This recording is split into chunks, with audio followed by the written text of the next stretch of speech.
If you haven't heard about Anchor, it's the easiest way to make a podcast. Let me explain. It's free. There are creation tools that allow you to record and edit your podcast right from your phone or your computer. Anchor will distribute your podcast for you so it can be heard on Spotify, Apple Podcasts, and many more. You can make money from your podcast with no minimum listenership, which is what I'm doing right now.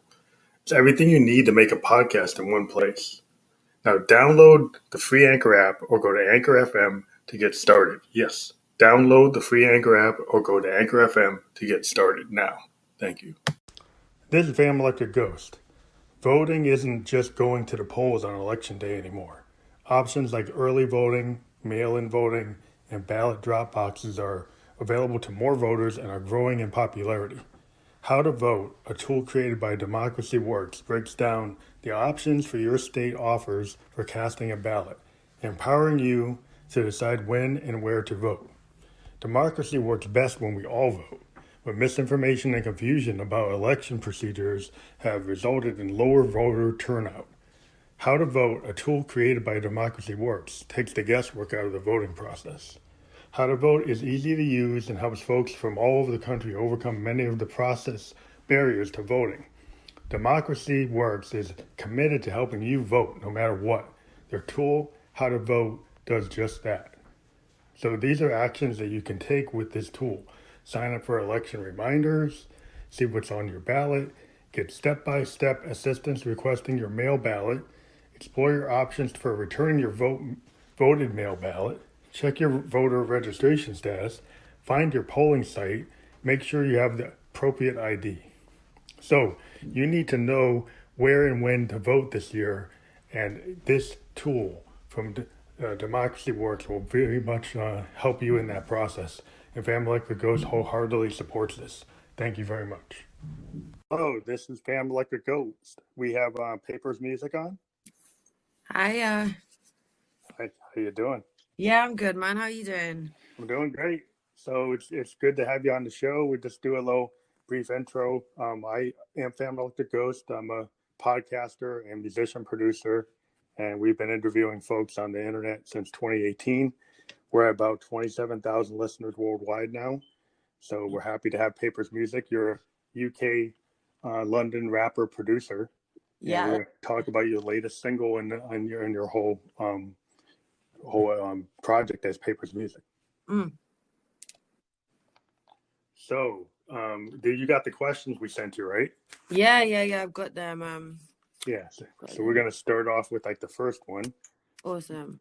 So when did you first get into music? At what age? I've always kind of been into music. My family's a bit musical. So when I was young, I was like in choirs and stuff, and I was singing from probably the age of like 4 or 5. So it's just always been something I've done. And then probably around like 13, 14, I started writing, started like playing around on the guitar and that, and it's just gone from there really. So when did you shift to more hip hop rap from like guitar based?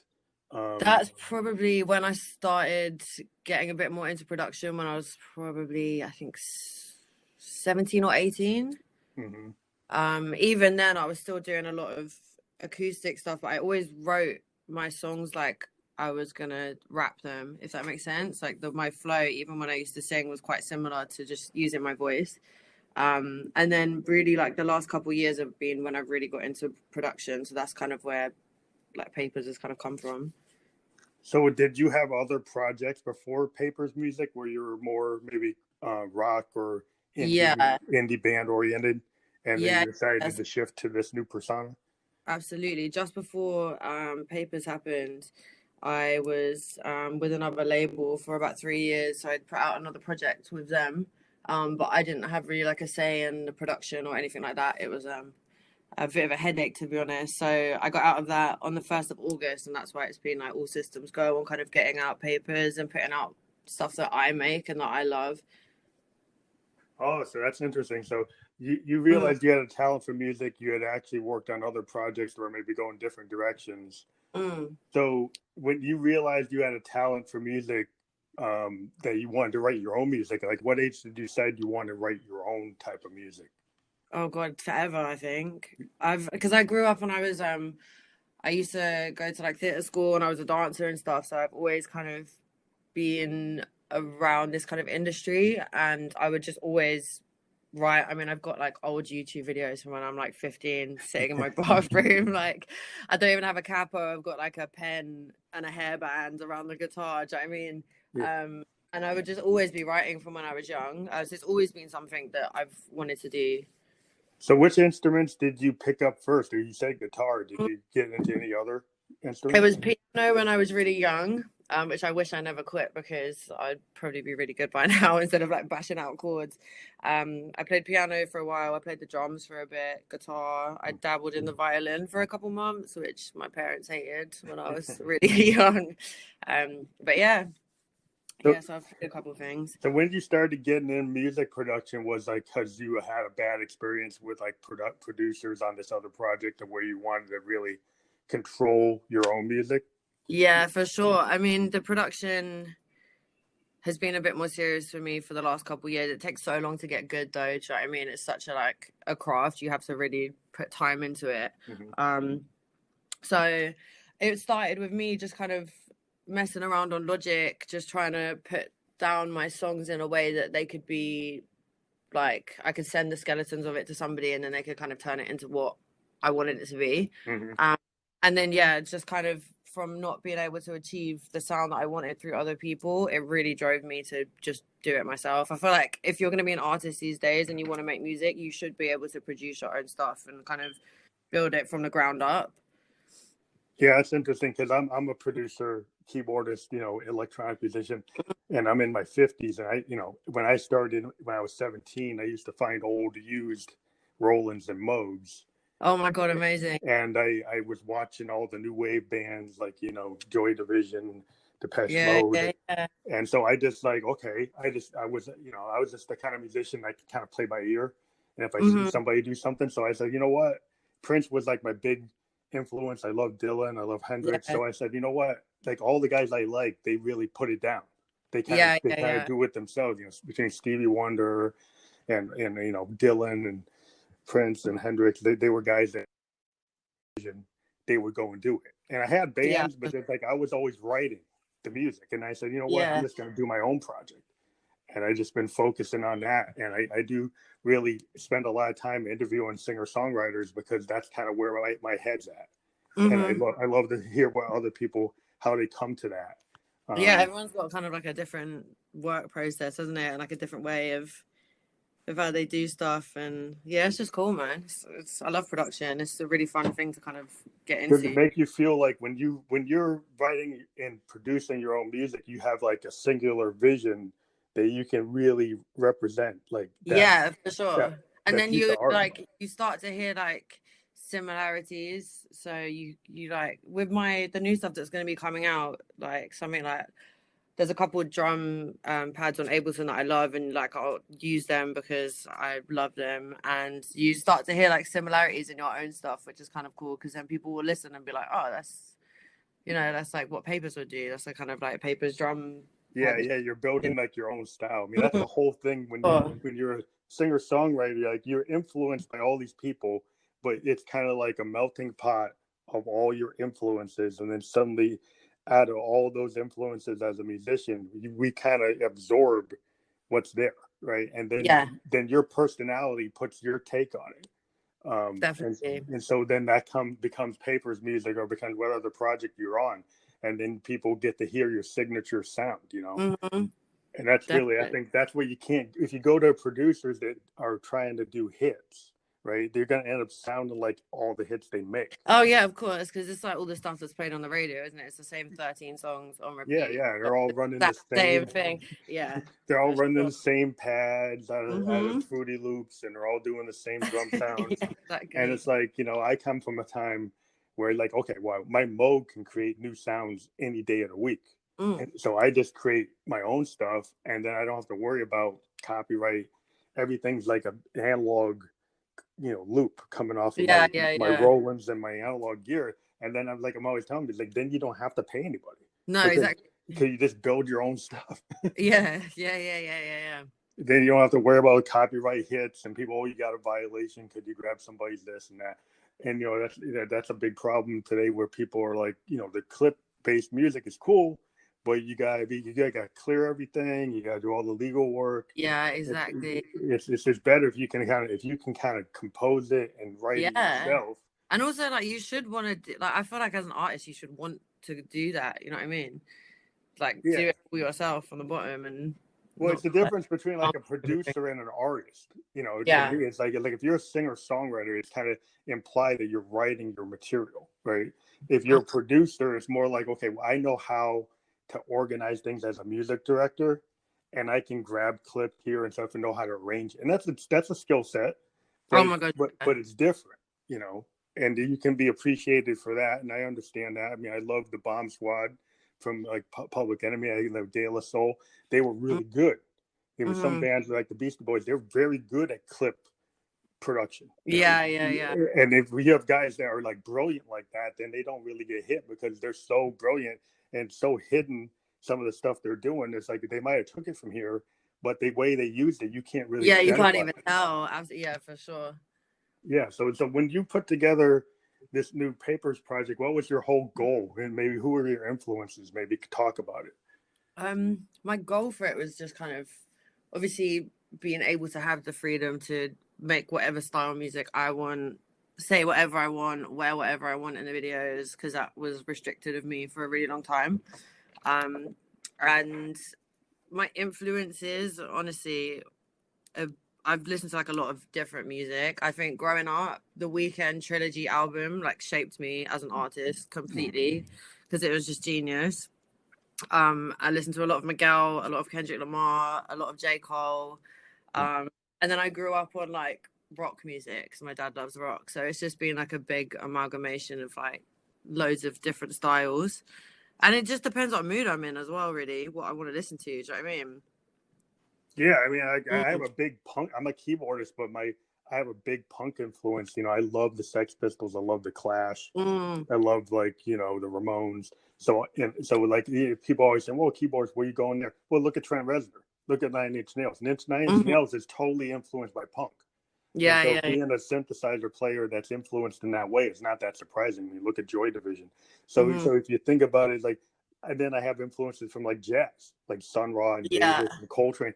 And a lot of, cool thing about hip hop and rap is like you see guys like Kendrick Lamar, he mixes like old obscure soul songs with jazz This is it. and rock. And that to me is where the future of music is. Where Oh my God, yeah. And it's so theatrical and it's so interesting. And it's so different from all of the stuff that you're like, that's thrown in your face every day on the radio. Do you know what I mean? Which is sad that they will never play like his album tracks yeah, his albums are to people.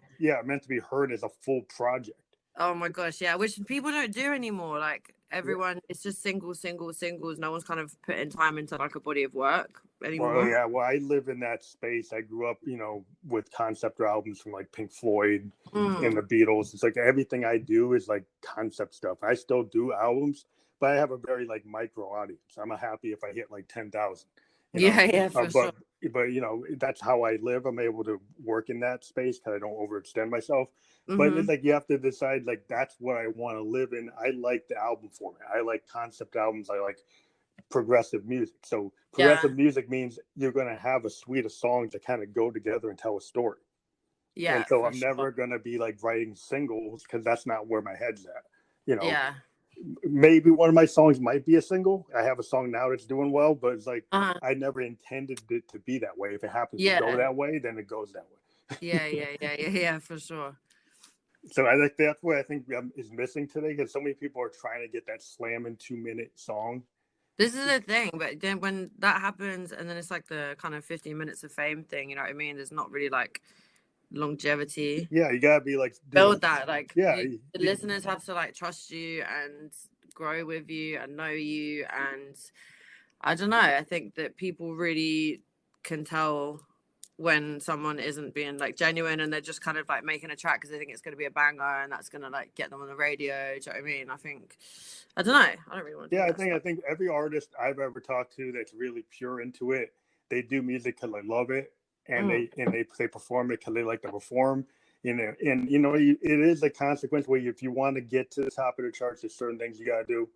But you have to figure out that kind of like middle ground Yeah, between and do it in your way. doing it your way or doing it the producer way that says I'm going to make you a hit, and then you end up in a Keisha situation or something. Oh my God. You want to be able to control your destiny, Mm-hmm. For So sure. I totally get where you're at. So let's talk about like your song '90s Baby. So how did that come about? Because I'm a big child of the '80s and '90s. I mean, Oh, I live in that space, so I was wondering yeah. like where you're coming from with that. Do you know that all was born off of the little dun dun dun dun dun synth that happened? I was just like messing around, and that kind of happened with the drum beat, and it just kind of went from there, to be honest. I wrote it all kind of after I'd like left my old label, and it was kind of a song that I knew like it was just like fresh starts, and got some stuff off my chest that I had to get off my chest. And then with all the references like the Destiny's Child and the Backstreet Boys, like that was Yeah, just, oh my that's God, I just was like, this is just worked out so perfectly. Like, I'm just gonna fully go and reference like yeah, Britney. that bye bye bye. I know. That's so jokes. I was like, I have to put the harmonies in here, 100%. I like that. I like the way that you merge those ideas in the kind of '90s concept. Yeah, because I'm more of a maybe a '70s, '80s guy, but like I do appreciate the '90s because you get bands like New Order, and I was Yeah. like really into New Order and Depeche Mode when they were really kicking. Oh my gosh, yeah. No, But I love it. I love the 90s, man. I'm so about it. I think I should have been born like 10 years earlier so I could have had my.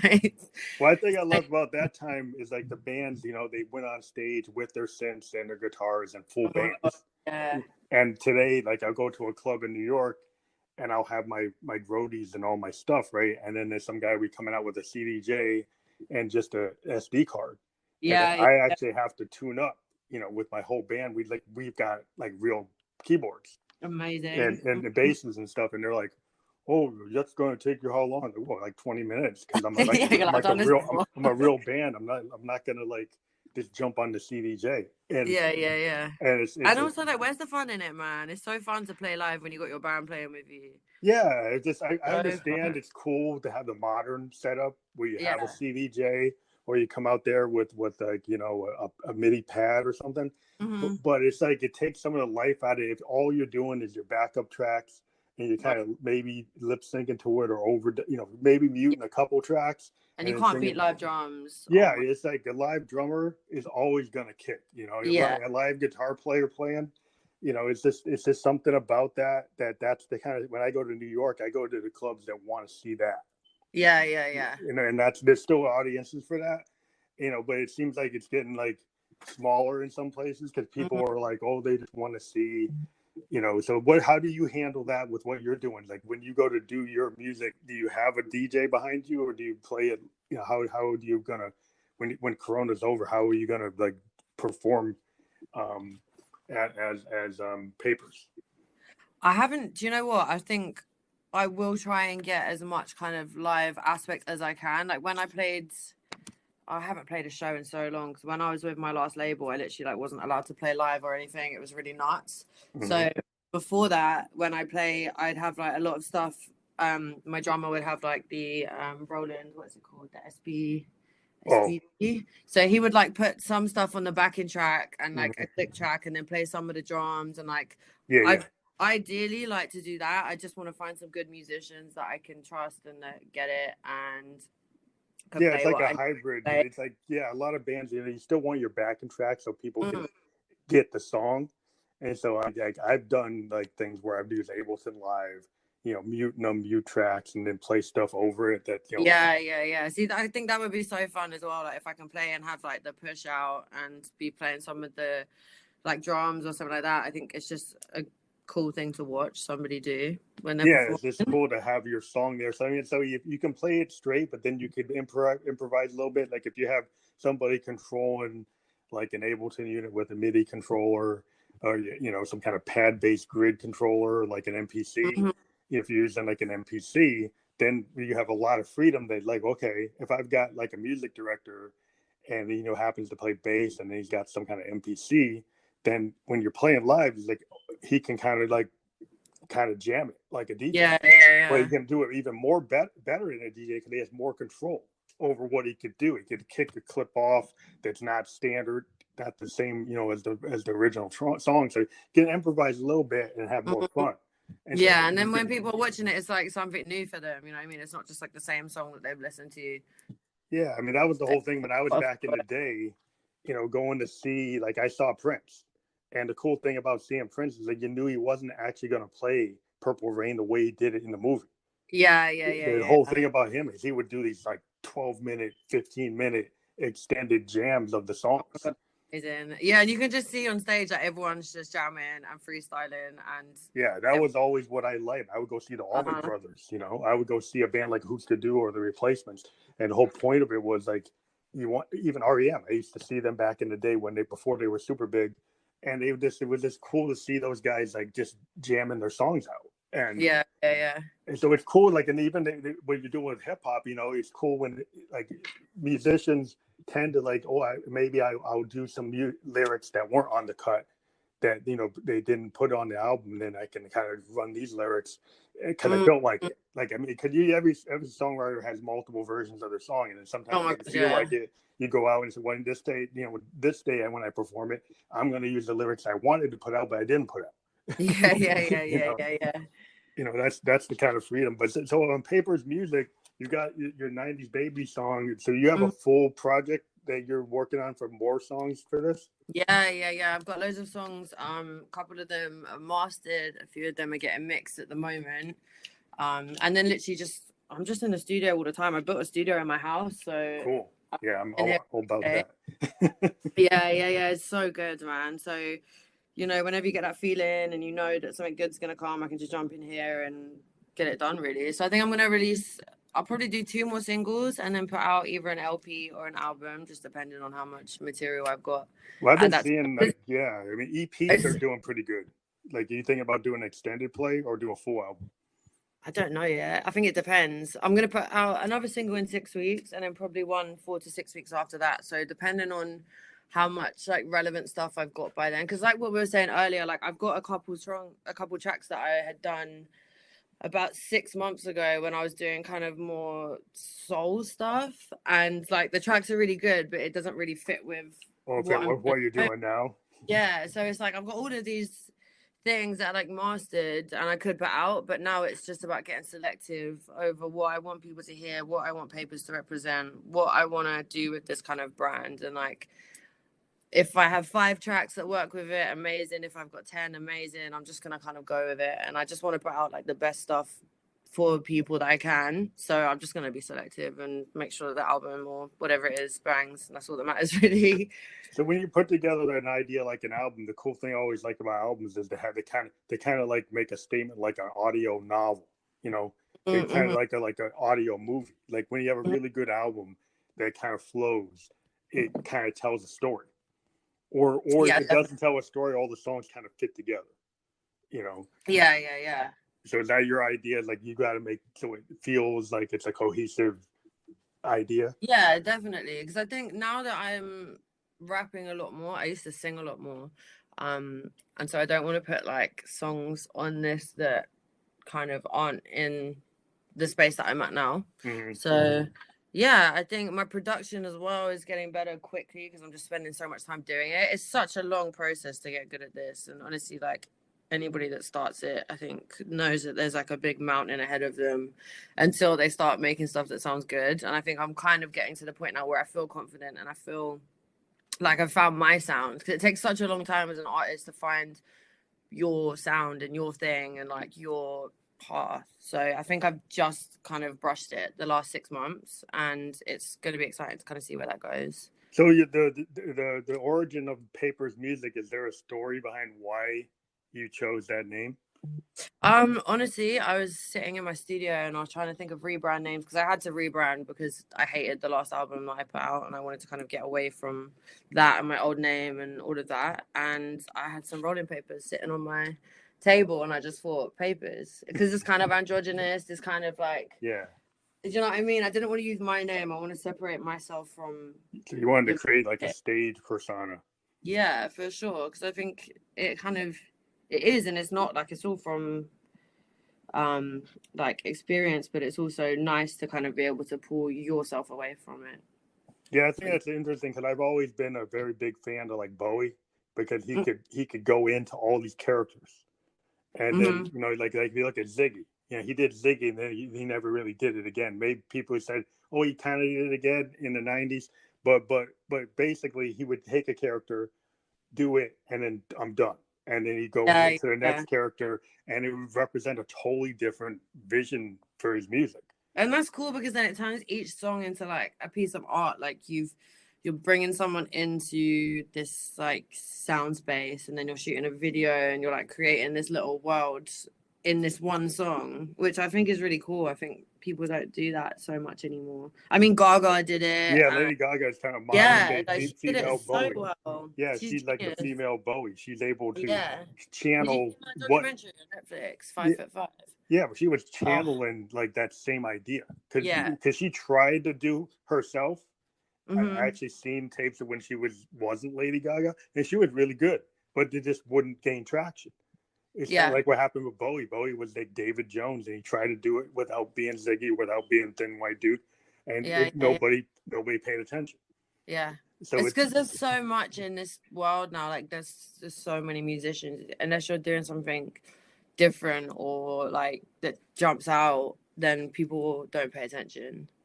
Was also, I think, when you're able to kind of go outside of yourself, and when you can create that stage persona. Like if you look at like Freddie Mercury, he created this persona that wasn't exactly him, but it became Queen, and he could project that. And it was this like bigger than life character, and that's kind of what you have to do to really kind of get into a space. And it does protect you in some ways because it doesn't have to be you. It can be this kind of variation. Maybe there's real parts of you in that character, but then you can kind of play with it like an actor. You become like a method actor, and I think that's what's cool when you actually realize that the theatrical nature of acting and music can kind of coexist when you become a performer, and then you go into that, and then you can do things that you would have never done. Yeah, absolutely.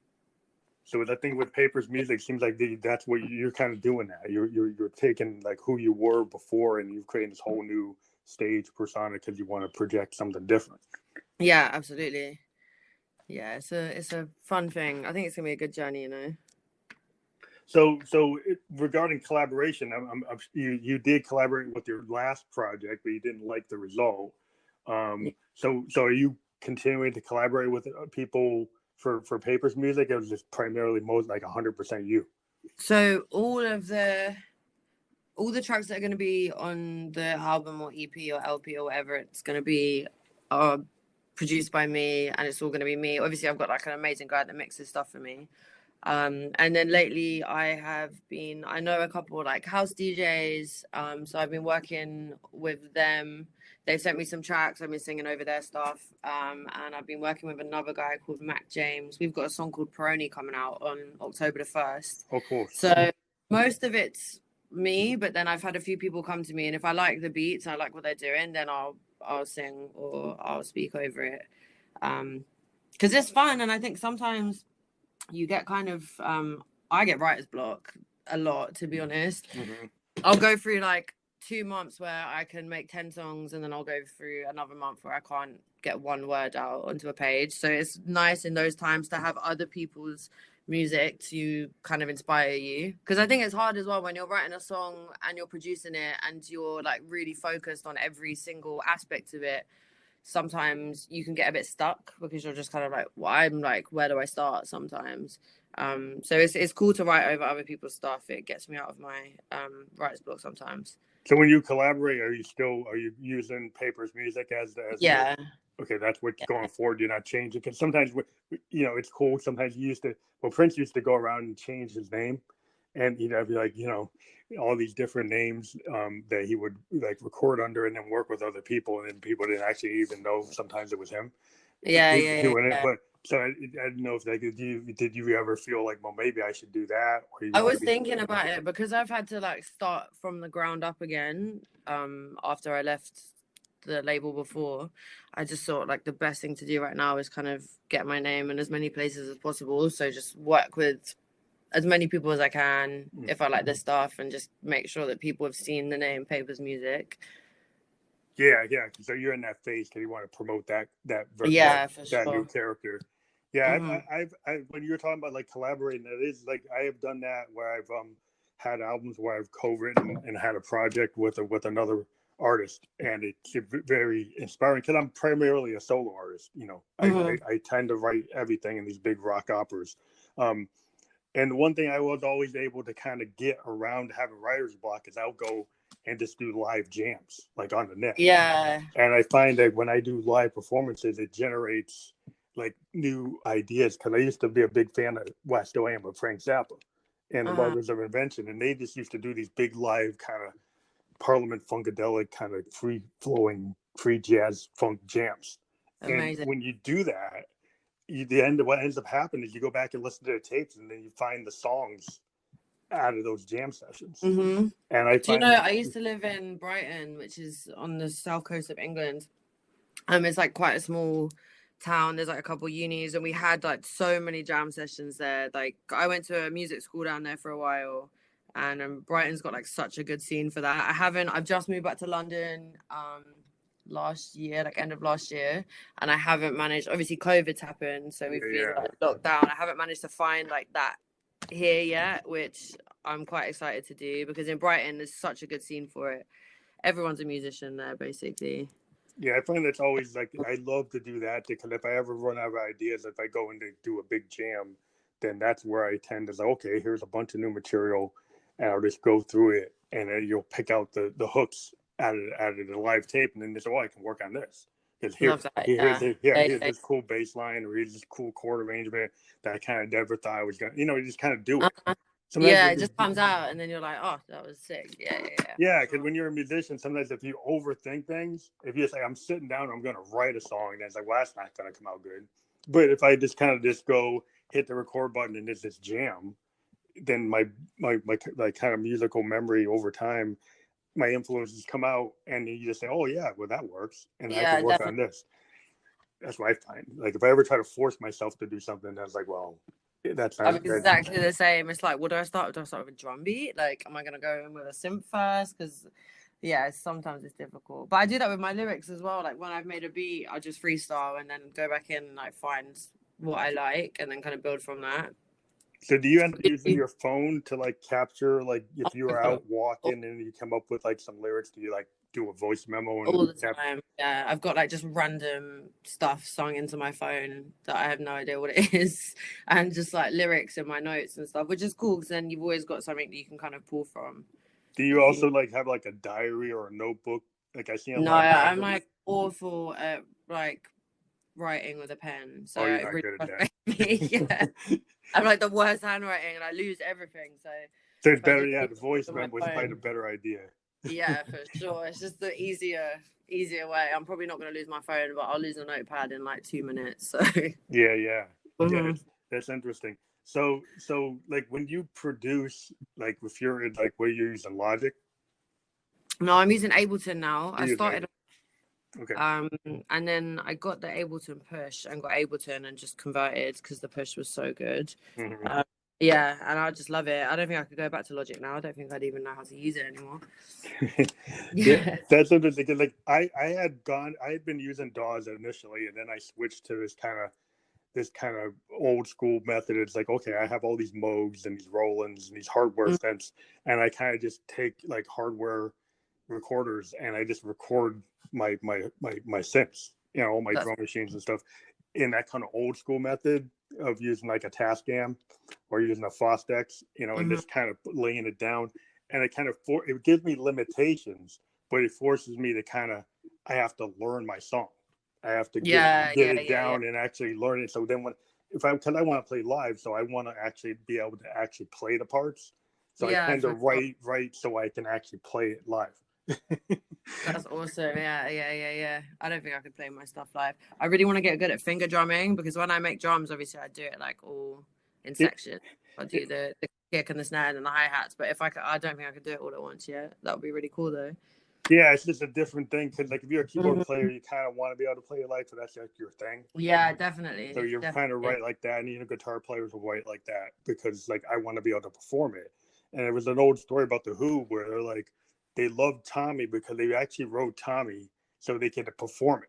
And the Love that. producer at the time had told them, "Well, let's do all these overdubs," and then they kind of band pushed back. Like, we want to actually be able to perform this as a four-piece band without having to bring other people in. Hmm. And so they actually wrote Tommy so it would work with all four members without having to bring other people in. That's awesome. So if you think about it, that's one thing I think people in this kind of modern world where you can layer so much that sometimes people forget, like, okay, well, if you're ever going to play that live, you really can't do it. Yeah, definitely. Definitely. That's why it's different when you're working with bands. I think when I was in uni, when I was studying songwriting there, I had a band that played with me, and it's really funny trying to take like an electronic based song and take that into a rehearsal room with like four other musicians and try and get them to Yeah, it's hard. redo what I've done. Yeah, it's Yeah. hard. I've got like an indie drummer trying to play like trap hi-hats, and it's like it all got a little bit mad. Luckily he had a SPD, but yeah, Yeah, that's it one was thing. a fun process though, being able to adapt stuff and like change the song, because obviously when you're in a room with all the musicians, you can just be like, we'll just change that and play these chords and find how it works. Which that was pretty fun, to be honest. That was a good time. But I think once you're a solo musician, like I think because I do a solo act, I have a lot of sequencers and Mm, a lot of devices, so I can actually, play as a one person band. that's so cool. And Yeah, so yeah. then if you have, like, like an 808 or a 909, like a real physical drum machine, you have Hmm. all these Rolands and Moogs that can do all these things. You can run foot pedals and all kinds of things to kind of be able to be that way.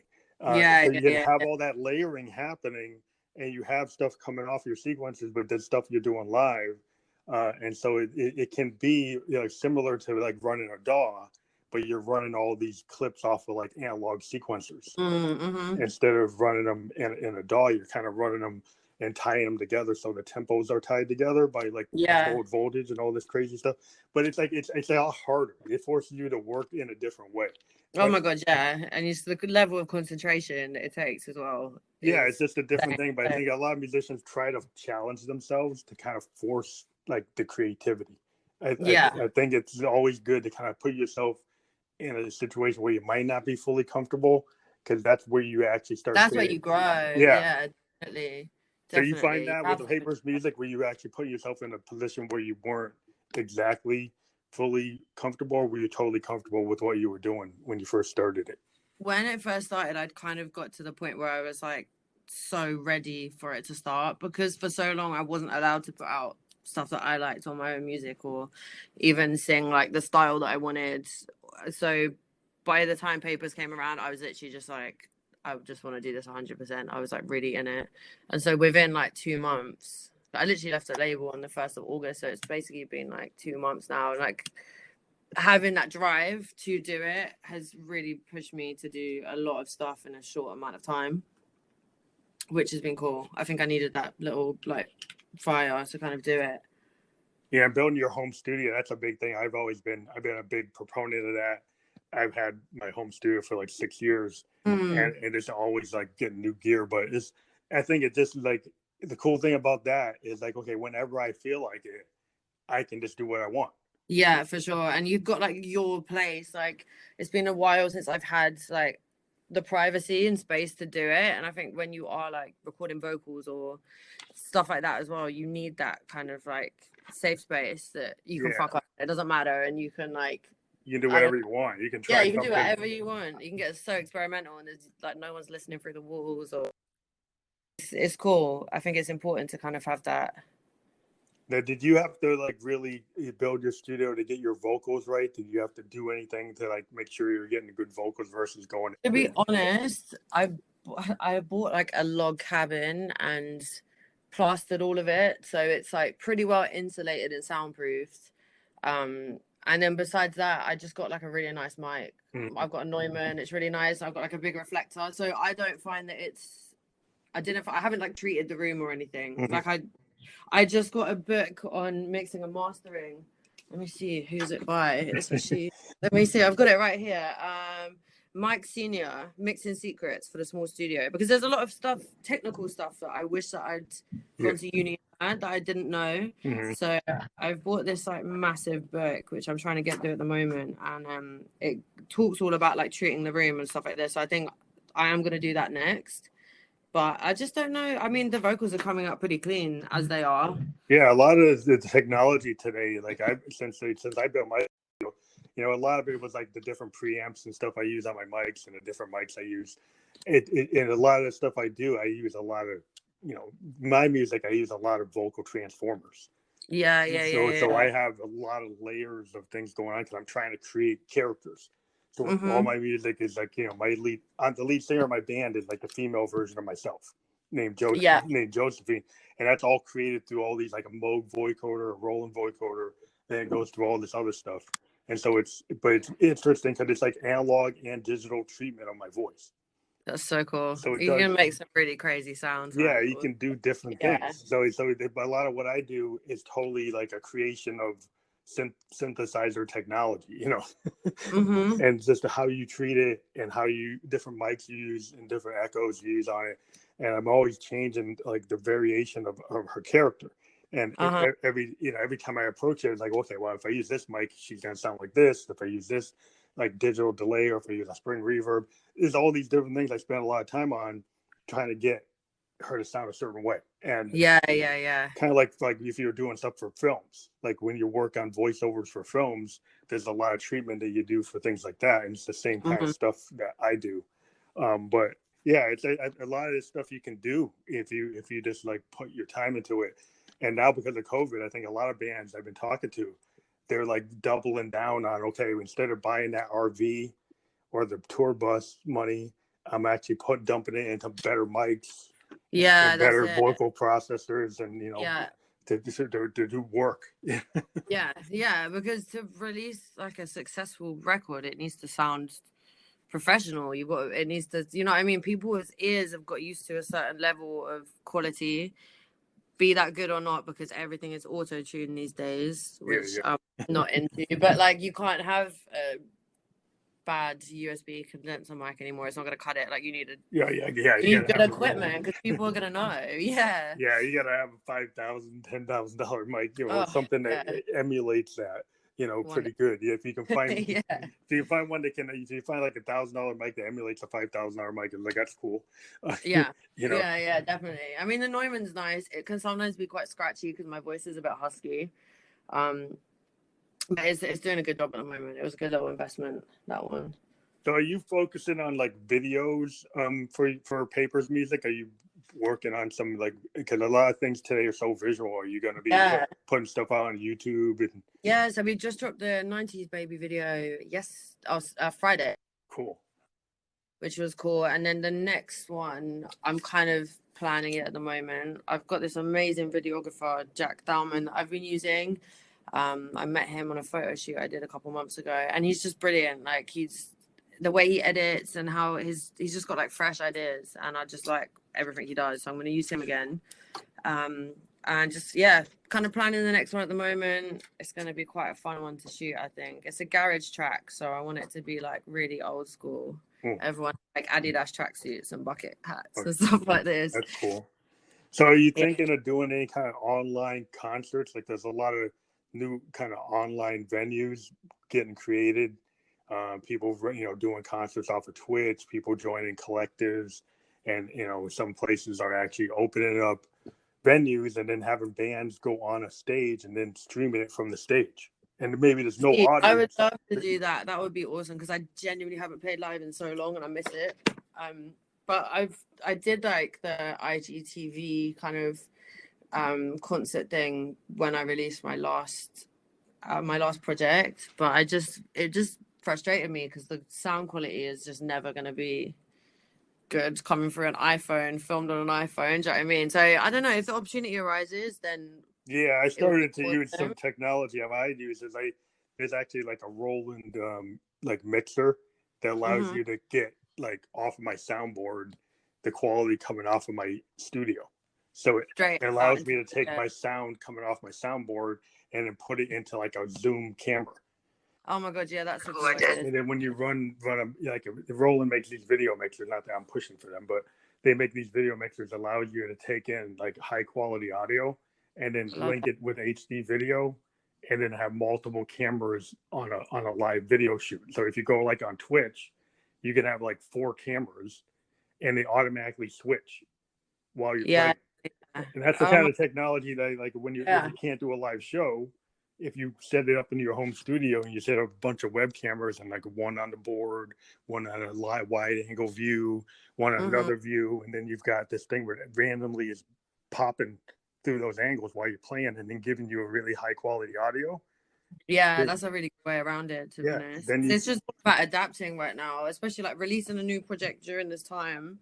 I mean, there wasn't a way to not do that because it had to be done, but it's not like I can just go play in London at different venues and people will find me. So that's a pretty good idea, to be honest. Yeah, because if you start pushing yourself on Twitch, like the way Twitch is, like that's where all those video gamers are. But if you start, there are musicians popping on there, and I started doing it. And if you keep on showing up, you start building a base, right? And if you build enough of a base, they actually start monetizing you. Love that. We all need. So it's like if you get enough people coming in, if you get like 2,000 or 3,000 people coming in every time, suddenly they'll start monetizing your feed. Every time you play, then you start building an audience. Amazing. And then you can then push it to YouTube, and you can push it to Facebook, and then they will just kind of cascade from there. So that's why I've always talked to a lot of bands. I say, "Oh, how are we going to tour?" It's like you kind of got to think about doing something like that. Go adapt and overcome right now. Yeah. For sure. Because you can really build online. I mean, like internationally, with this podcast, I went from like 3,000 people listening to 26,000. That's amazing. And we're hoping to hit like 30,000 this year overall, and then another year we'll hit like 50. And it's worldwide. And I live in New Hampshire, in a really small town in New England, but I have a reach that goes beyond that. Yeah. It's the new age, man. This is it's cool. It's a good thing for musicians, I think, because then you've got people all around the world that have access to your music. Especially like being in the UK, like everybody wants to break America. So being able to kind of like put your stuff over in the States and you've got people listening in the States, like that's awesome. That's a really cool. To the whole question about streaming, it's like back in the day when I started, I'm in my 50s, I had to go play in a pizza shop, or play in a bar doing Zeppelin covers, Yeah. And now because of the net, I get on SoundCloud, and then I get people all over the world listening, and then from there I get on Spotify, and then I get a podcast, and then suddenly I'm not just playing at Vinny's Pizza Shop. I'm able to hit like everywhere. Yeah. So what do you feel like about that? Since there are pros and cons to it, because in the old days people would actually buy your cassette, or buy your CD. Yeah, SoundCloud plays Spotify plays like 0.004p. It's mad. Yeah. I think like that's the con for sure, because it's just hard as a musician to live off of music through your music. Do you know what I mean? If you're like synced and you've got other avenues like merchandise, stuff like that, then you can be okay. But like it's a shame that people don't go out and like buy records anymore. Yeah, that's the big thing. It's like they go on Xbox or they'll go pay a YouTuber for playing a video game. I was watching my daughter, right?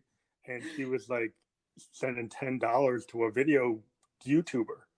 And it's like, well, why don't you buy a record? Yeah. Because it's like, and I see all these young people, like they're giving these YouTubers tips of like $5 and $10 and $15 and $20, but they find it hard to buy a record out of an iTunes store or Amazon or something from a musician. So it seems to be like the devaluation of music as an art form versus somebody who's just playing a video game. Not that that's not entertainment. I guess it is for this new generation. Yeah, I should start playing Xbox more, I think. Well, that's why I think I started looking into like working with video game like programmers and getting some of my songs pitched into their games. Oh my God, amazing. Because then if you actually get a song embedded in a game, your royalty rate's way higher than Spotify. Yeah. And so then I started looking into like you sync licensing. So I'm like heavily into that and influence marketing, and that's where I make most of my money. I mean, the ghost Yeah. is something I want. I want my ghost songs to make money, but I make more money as an influencer and as a podcaster. Yeah. But I use that money then to push my music and keep on doing it. But I don't think people kind of realize like how much like people just go onto Spotify and they see the song there and they listen to it, and I don't think a lot of like the general public kind of know the amount of like time and work and money that goes into even getting that song sounding how it does and in front of you on your phone. I don't think people really know, especially being an independent artist, like what it can really take to yeah, do. we're all paying the bill ourselves. We're Oh my paying god, for all of it's our best. equipment and Mm, our mastering cost, and mm, with the making the cover and doing the photo shoot, doing the yeah, all that's coming out of our pocket. yeah. It's not like the old days where you got a budget and an A&R. They give you a budget, they give you a publicist, they give you the tour bus. All that stuff we have to self fund now. Yeah. And I don't think people get it. In the Corona world, what's really bad about it is a lot of the bands I used to interview, like in 2019, they were like heavy touring bands. The only way they made money, and these are U.S. like rock bands and punk bands and stuff like that. The only way they made money was like playing CBGBs or playing the Whiskey a Go Go. Oh my It's the god. only way they can do it. And now they're like, oh, like what are we gonna do? And they haven't been able to get that audience that would see them live actually pay them on the net. Yeah, The it's only so thing they sad. Like the industry right now, like between the musicians and like the hospitality industry, like especially in London, like we've got the curfew in now, so like all of the raves are shut down. Like events companies, like people can't, DJs can't play, musicians can't play. Like the whole kind of industry at the moment is really suffering. So hopefully this yeah. corona stuff out soon. The only way you can translate is like you can get like your website and get somebody to buy like a USB drive version of your album or a Oh my cassette god, yeah. version of your album and a T-shirt. I find I actually could sell more Ghost T-shirts than I make more money selling Ghost T-shirts than selling the record. Yeah. Well, I'm launching my merch next week, so hopefully But that's like a common thing. A lot of musicians I've talked to, it's like I make more money on my T-shirts and my posters and my buttons yeah, than I do on a record. You know, crazy. and then like vinyl has been one thing that actually is very profitable. Like if you do like a vinyl run of like less than 1,000 copies, and then you go to New York and you do a show, and then you at the end of the show you sign the vinyls. You can make more money than you ever made like on Spotify for the whole year. You can make like actually decent amount of money as much as like doing the show. Yeah, for sure. Because the people are willing, they like that. It seems like the vinyl format. Oh, people love it. People connect with it big time because it's like you can have, if you have a lyric book, and if you have you have a good cover and a little sleeve that has art on it, people feel like then they connect. Yeah. So It's like back in the day when you buy a CD and you'd get like, I remember when I was like really young getting my first like Britney's CD, like Destiny's Child CD, and you'd like take up the thing and read all the lyrics, and there were like notes in there, and it was like, you're right, in a way that people feel connected to the artist. They feel like they're getting a bit more out of it. So have you thought about, like, you're thinking about doing merch? Yeah, because that is kind of like how we can succeed, is our merch seems to be what really. Yeah. So I've got like loads of really cool t-shirts made because I'm like, as a person as well, I'm so into clothes. Like I love clothes. I am super into that. So I've designed loads of t-shirts that are gonna go live on my website next week, and like hats and hoodies and stuff like that. And I kind of want to build that also into a brand because I've wanted to do that for a long time. And if I can do it through papers, then that's even better. I think that's like we have to be our own like small business people. Yeah, for sure. And we have to like look at opportunities to like link. Like I've actually done very good with like influence marketing, where I'll get tied to some company that's selling like CBD, or they're selling like some kind of product, and then I'll align with it, and I'll do a blog post on it, or I'll take a picture with it, and then they'll give me compensation for that. And it's interesting that like it's so hard in the music labels seem to need to get or at least the production companies that push our music out, it needs to find a way to make our music more valuable, Yeah, or make it so that we actually get a fair living wage from the work we yeah, do. yeah, for sure. It seems like there's something missing in the way, and the corona has really exposed it. Like it exposed it for a lot of people's jobs. It's like, okay, there's a problem here. Yeah, It seems like something needs to happen to make music more valuable or more, doable for us, so that we don't have to do all these other things yeah, to yeah, do the thing that we love the most. yeah, for sure. And that's why I think it's good being able to produce and stuff as well, because like ideally if I can produce for other people and make a living out of that as well, that would be awesome, because Yeah, I that's another get my day aspect. job and yeah.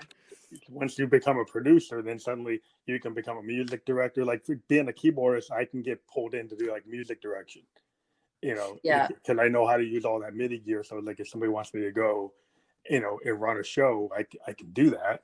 And so yeah. it's like, so I can, but now with Corona, now I can't really do that Oh, so sad. either. Yeah. So sad. I don't know how much longer it can go on for, man. It's got.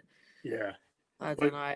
but you just keep on working on the project. I talked to so many people that have a lot of projects going on because they've really been able to, like, okay, now because I can't tour, I'm actually going to focus on my music. Yeah, and get the material done and like really just work on your craft. So I think it's given a lot of us time to do that, which has been kind of the only good thing that's come out of it, really, having just the time to actually get your head down and focus.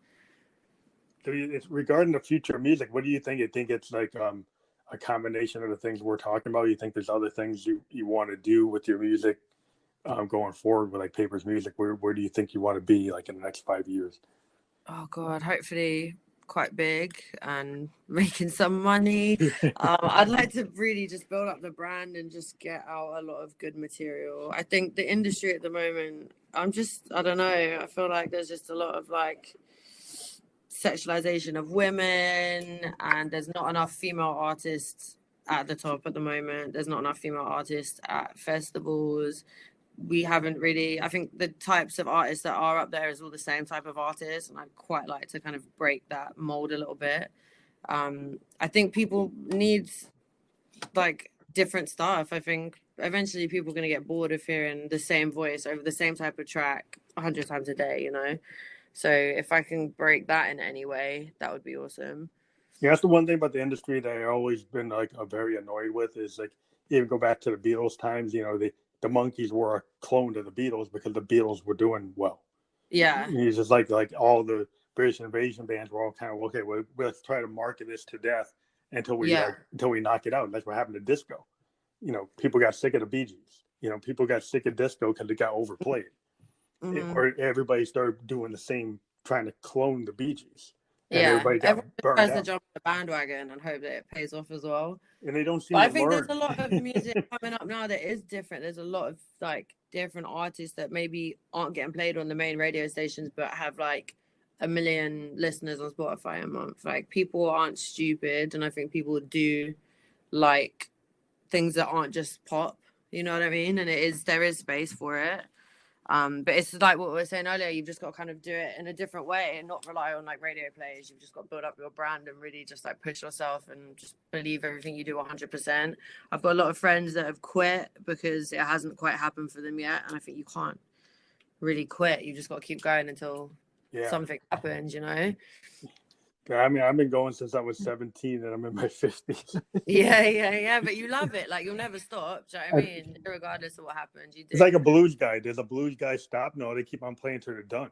You Yeah. think about the guys in New Orleans or in Mississippi, and I kind of subscribe to that, where, traditionally like African American music forms of jazz and blues and, that type of rock. These guys, they kept on playing Lead Belly. They played till they were done. Yeah. And it's not about being 17. It's about, like, No. you think about a blues guy, is like they can be whatever age. You can Yeah. keep For on sure. going forever. If you Mhm. have it, you just keep on doing it. Exactly. And like as a musician, you'll just want to do it forever because you love it. Yeah, you don't have to play the young person's game. Like, well, I've got to be like 18. I got to have this look. It's got to be like that. You don't want to fall into that trap because, like, as a musician, you're going to get better. And Oh then, my God, yeah. Dude, the stuff I was making when I was 18, and you think it's the best thing in the world, and you look back, it's even now like stuff I made a year ago. I'm like, I wouldn't even make that now. You know, you improve all the time. That's the hard thing about putting out records as well, because I think I could always change something. And especially now that I do all my own production, I've got the files in front of me, and I'm like, oh, I could just change that drum beat there, or I could just change that synth a little bit. And eventually you just got to be like, no, no, no, just put it out and move on. yeah, that's Yeah. interesting. I like to go back to songs and then like rework them. Like I'll Yeah. go back to stuff I did like 5 years ago and then say, hey, no, I can reapproach this and do it again. And then even Yeah. something I did like a couple of weeks ago, I'll make multiple variations of stuff I'm working on because basically it's like the refinement of what you do, and then eventually like I put it out. And I think that's just the growth as an artist. As an artist, that you do something and then it evolves into a piece. Like a lot of jazz bands, like their pieces evolve. If you think about like free jazz, that piece really is never done. They keep on evolving it. Yeah. And they just keep on. If you think like a Zappa or like a Parliament Funkadelic in that kind of context, you can take your songs, if you put them in that context, you can continually change what you're working on to kind of fit where you are. Yeah. Like one of my songs that's going to be coming out called Sunday, I wrote when I was like 18 or 19, and I found the YouTube video like a couple of weeks ago, and I was like, oh my God, this is sick. Like I need to remake all of this, and it's turned into something completely different, but something that I like represents me now. It's really cool. And plus, like sometimes old lyrics are just as good as your new lyrics. It's just the beat was a bit. Yeah. You just it's like it's where you are today as a musician. You know, where Hendrix was on any day. I got so many like old Hendrix tapes, and like every time he played something, it was kind of like whatever he was feeling. Yeah, for sure.